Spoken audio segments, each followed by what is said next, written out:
Boeing et Airbus dominent le secteur de l'aviation commerciale, formant un duopole fonctionnel qui contrôle 88% du marché des avions commerciaux. Pour capturer la plus grande part possible de ce marché lucratif, les deux géants repoussent sans cesse les limites technologiques. Ils investissent des ressources considérables dans la recherche et développement R&D, explorant des innovations audacieuses comme les matériaux de l'ère spatial, la propulsion à hydrogène et même les ailes pliantes. Cependant, ce qui distingue vraiment Airbus de son concurrent n'a rien à voir avec ses technologies futuristes. En réalité, cet avantage compétitif existe depuis des décennies et a permis à Airbus de remporter d'innombrables contrats au fil des années. Maintenant, avant de vous dire exactement quelle est l'arme secrète d'Airbus, jetons un coup d'œil à un cockpit d'Airbus. Pouvez-vous deviner de quel modèle il s'agit? Est-ce un A320, A330, A350 ou A380?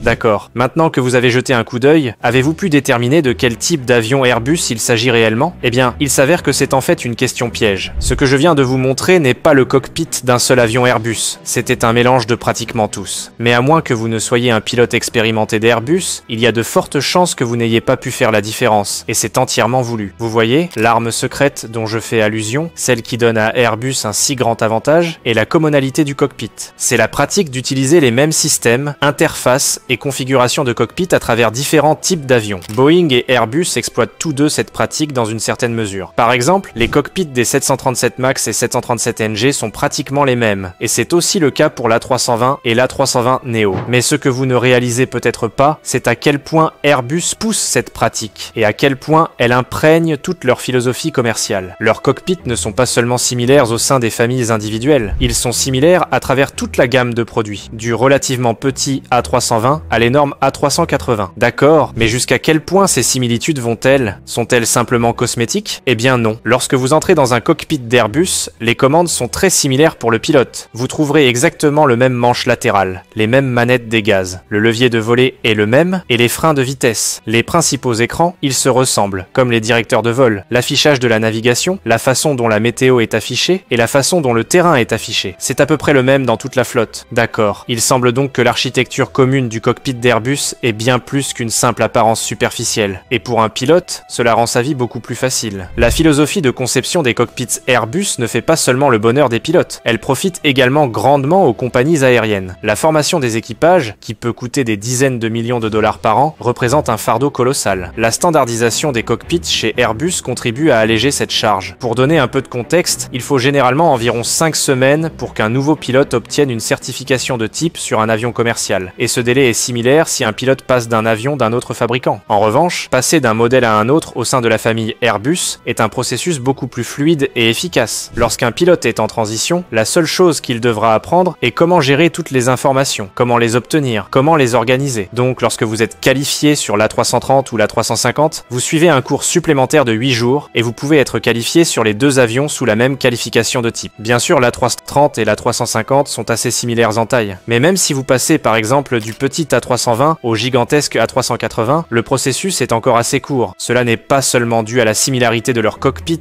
mais aussi à leur commande de vol électrique. Le résultat est que, si vous êtes pilote, tout jet Airbus fonctionnera et se manœuvrera de manière similaire. Et cela signifie que, même si vous passez d'un petit Airbus à un gros, il ne faudra que 3 jours supplémentaires de formation. Cette standardisation des cockpits ne bénéficie pas seulement aux compagnies aériennes, mais aussi aux passagers. En réduisant les coûts et le temps de formation des pilotes, les compagnies aériennes peuvent investir davantage dans l'amélioration de l'expérience passager, telle que de meilleures commodités à bord et un service client supérieur. De plus, la familiarité accrue des pilotes avec les systèmes de cockpit améliore la sécurité des vols, réduisant ainsi le risque d'erreurs humaines. Passons maintenant à la question cruciale. Comment cela influence-t-il réellement le bénéfice net d'une compagnie aérienne? Optimiser le temps de vol des pilotes plutôt que leur formation en salle de classe représente une utilisation plus efficace des ressources. Airbus affirme que la standardisation des cockpits peut améliorer la productivité des pilotes de 2%. Cela peut sembler minime, mais lorsque l'on considère que les compagnies aériennes dépensent des dizaines de millions de dollars par an pour la formation des équipages, une économie de 2% devient significative, et ce n'est que le début des économies possibles. Ainsi, ce pilote pourrait manœuvrer à la fois l'A320 et l'A380, dans ce que nous appelons une configuration de vol en flotte mixte. Ce concept est assez explicite. Il permet aux pilotes d'une compagnie aérienne de piloter différents types d'avions au sein de la même flotte. Par exemple, ils peuvent piloter à la fois l'A350 et l'A330. Cette Cette approche améliore grandement la productivité des pilotes, permet aux compagnies aériennes de réduire leur effectif total de pilotes et offre une plus grande flexibilité dans la planification des horaires. Et c'est là que réside toute la magie. Dans les compagnies aériennes utilisant ce type de configuration, allant au-delà de la qualification croisée des équipages et tirant pleinement parti du vol en flotte mixte, nous observons une augmentation de la productivité des pilotes allant jusqu'à 15%. De plus, cela peut générer jusqu'à 8 millions de dollars de bénéfices par avion. Ces économies sont évidemment considérables pour les compagnies aériennes. En multipliant 8 millions de dollars par avion par une flotte de centaines d'avions, on obtient des chiffres substantiels. Il n'est donc pas surprenant que des compagnies comme Finnair, Scandinavian Airlines,